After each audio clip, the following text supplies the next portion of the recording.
Audio Jungle.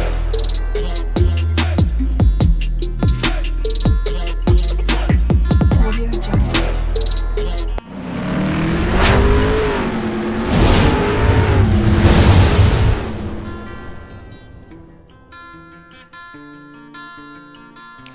Hello everyone, welcome to my channel Morning Moon's Diary. আজকে আমি বানাবো কাঁচা আমের আমসত্ত্ব। তো আমি কয়েকটা কাঁচা আম নিয়েছি, এগুলো ভালো করে ছুলে নেব। আর কি করে বানাচ্ছি পুরোটাই শেয়ার করব, সাথে থাকুন, পাশে থাকুন। তো আমগুলো আমি ছুলে নিয়েছি, ভালো করে ধুয়ে নিয়েছি। এখন আমি এগুলো কেটে নেব ছোট ছোট করে। তো কেটে নিয়েছি।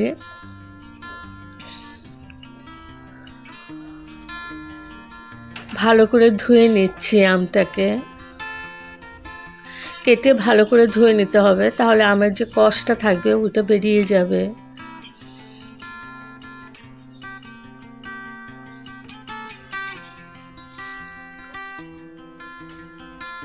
এখন আমি একটা কড়াইয়ের মধ্যে জল দিয়ে প্রথমে জলটা গরম করে নিয়েছি, তারপরে আমগুলো দিয়েছি। তো ঠান্ডা জলের মধ্যে আমটা দিলে সেদ্ধ হবে না, ওই জন্য জলটা প্রথমে গরম করে নিয়েছি একটু। আমগুলো দিয়ে এবার পরিমাণ মতো নুন দিয়ে দিলাম, কারণ কাঁচা আম ভীষণ টক হয়।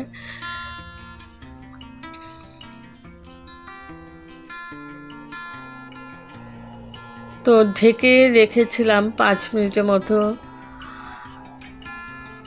ভালো করে নাড়াচাড়া করে নিয়েছি। এবার আবার আমি ঢেকে 5 মিনিট কুক করে নিচ্ছি, যাতে আমটা সেদ্ধ হয়ে যায়।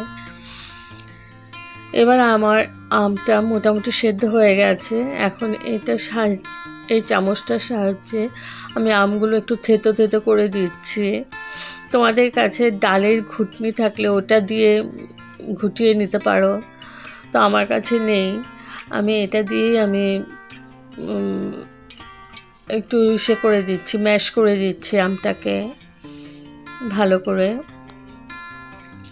একদম ইজি প্রসেসে করা, সবাই করতে পারো। খেতে দুর্দান্ত লাগে বন্ধুরা, তোমরা রেখেও খেতে পারো কয়েকদিন। তো ভালো করে থেতো করে নিচ্ছি।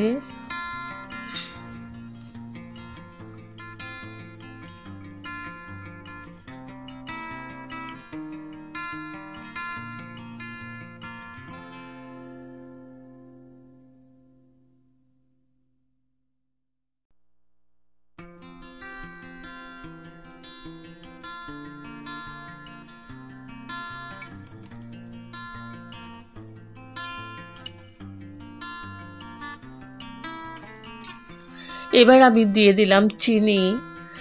তোমরা যেরকম মিষ্টি খেতে পছন্দ করো ওরকম চিনি দেবে, কারণ আমটা টক বলে চিনিটা একটু বেশিই দেওয়া হয়েছে। আধা কাপের মতো চিনি দিয়েছি। এবার ভালো করে মিশিয়ে নিচ্ছি। মিশাতে চিনিটা যত গলে যাবে, একটা গ্লসি ভাব চলে আসবে আমটার মধ্যে।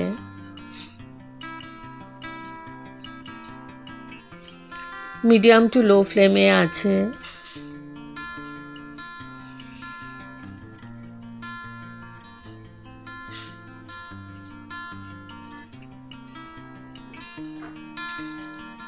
ভালো করে নাড়াচাড়া করে আমি করে নিচ্ছি। দেখো একটা গ্লসি ভাব চলে আসছে।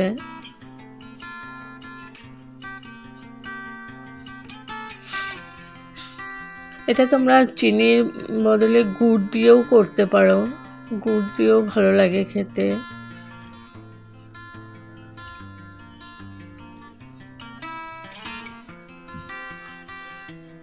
খুব নাড়াচাড়া করে একদম আমি এটাকে শুকিয়ে নিচ্ছি। এখন আমি দিয়ে দিলাম শুকনো লঙ্কা, একদম কুচি করে কেটে দিয়েছি। ঝালটা তোমাদের পরিমাণ মতো দেবে। ভালো করে মিশিয়ে নিচ্ছি। যতক্ষণ একটা আঠালো ভাব আসে ততক্ষণ আমি এটা করে যাব, একটু শুকিয়ে নেব।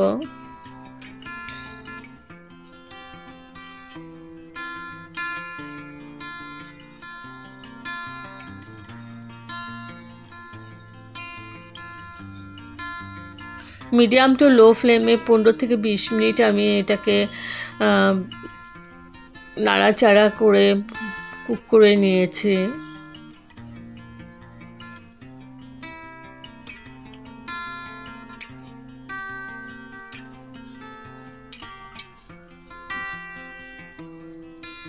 তো আমার হয়ে গেছে।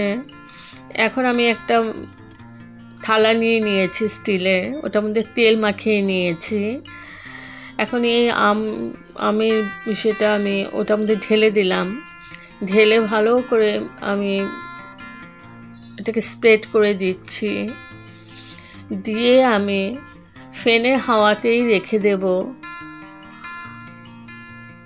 তারপর আমি রোদে দিয়ে দেব। আমি এখানে একদিন রোদ দিয়েছি। রোদ দিতেই হবে, রোদ ছাড়া হবে না। তো এটাকে আমি ভালো করে স্প্রেড করে আমি একদিন রোদে রেখেছি। তো একদিন রোদে রাখার পরে দেখো আমার এটা একদম উঠে আসছে। আমসত্ত্বটা আমার হয়ে গেছে, একদম উঠে আসছে থালার থেকে। ভীষণই টেস্টি হয় কাঁচা আমের আমসত্ত্ব। তোমরা করে খেতে পারো, ট্রাই করতে পারো ঘরে। এখন আমি ছুরি দিয়ে এটাকে কেটে দেব। তো ছুরি দিয়ে কেটে নিয়েছি। তো এরকম হয়েছে। এখন আমি রোল করে করে রেখে দেব। এটা তোমরা করে কাচের বোতলে রেখে দিতে পারো, যখন ইচ্ছে তখন খেতে পারো। তো সবটাই আমি রোল করে নেব। তো কেমন লাগলো বন্ধুরা আমার আমসত্ত্ব? যদি আপনাদের এই রেসিপিটা ভালো লেগে থাকে তবে like, share, comment and subscribe করতে ভুলবেন না। সাবস্ক্রাইব করার পর পাশে থাকা বেল বাটন অল প্রেস করে দেবেন। ভালো থাকবেন, সুস্থ থাকবেন, আর একবার এই প্রসেসে করে খাবেন, খুব ভালো লাগবে। Thank you for watching. Bye by.